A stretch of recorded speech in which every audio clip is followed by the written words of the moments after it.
So originally, the people that were coming to me when I opened my private practice were fear of flying, fear of heights, sleep problems, confidence issues, career issues, relationship issues, if I didn't say that one already. And then the more I talked to them, the more I would hear that it was really about worry, or it's really about regret, or it's really about, the overwhelming fear, that like fear-based kind of thoughts. A lot of those people were coming to me for the magic wand, for the fix and the hypnosis. And early on, that's what I would do. I would do the magic wand, I'd do the hypnosis, but I live in a fairly small town. So I would run into clients and a lot of them would say, wow, that worked so great. And I haven't smoked in a year, I haven't smoked in 5 years, and you saved my life. And of course, that part of me wants to have profound positive changes on people's lives. I loved it when I ran into people that were doing so well years later.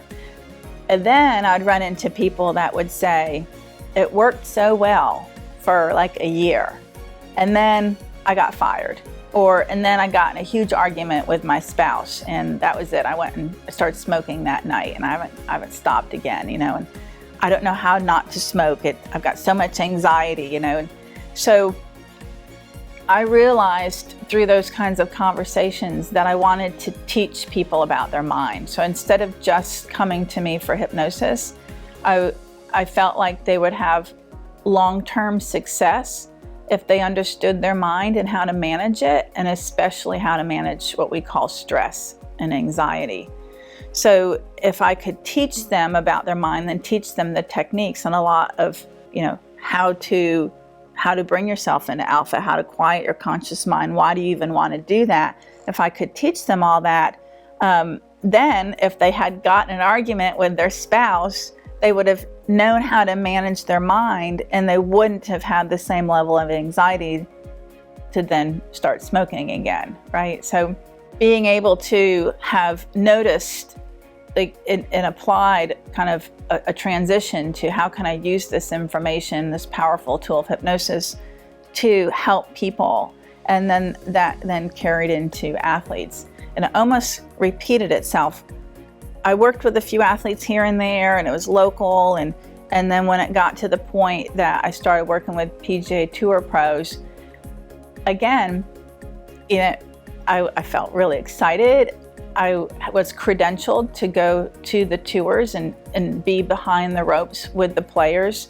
If I was a male, I could have went in the locker room, but at the time, back in 2007, I was one of the only females out there working with them. So I had access, I was able to be behind the ropes with them. It felt really cool and really fun, and they wanted hypnosis the same way that my original clients did. They wanted that magic pill, they wanted the magic fix. I wasn't going to argue with them. I was grateful to even be out there working with them. And then the same thing happened. Within a few months or a year or something, I thought, what? They could get so much more out of this if I taught them about their mind. And no, I'm not just going to give you the hypnosis. Like now, if an athlete wants to work with me, there's no other option. They have to do the training as well as the hypnosis.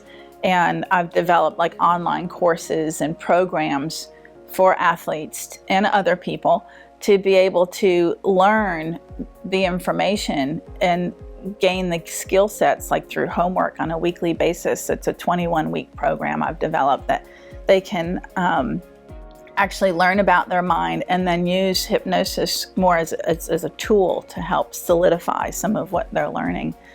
So I would say that that's how the two carried into each other.